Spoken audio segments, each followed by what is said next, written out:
Sometimes you hear about the GDP in the news. Is it stable? Is it hurting? But before all that, what does it even mean? GDP stands for gross domestic product. And I don't mean gross like it makes you vomit. Gross when it comes to domestic product means overall. I'm saying total, but just for each nation, not talking global. And product is goods and services like home furnishings or fixing up a bike. You calculate it by adding up what consumers spend and also what businesses spend, and the government too, plus net exports. Let me Google that for you.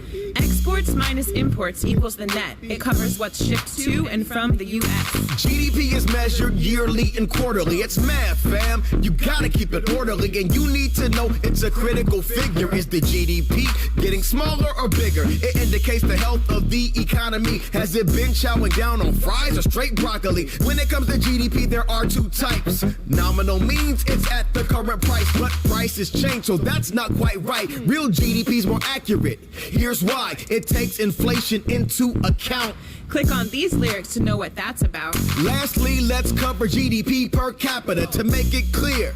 Let's get graphical. Take GDP and divide it by the population. Let's do it for China. In 2014, their GDP is 10 trillion and their population is 1.4 billion. Divided up to get the per capita GDP, 7,593. America's GDP, 17 trillion and the population's 318 million. Their per capita GDP is 54,000. That was 2014. What about now? Cause a rise in per capita GDP means economic growth and productivity. So the gross domestic product or GDP is like the size of a country's economy.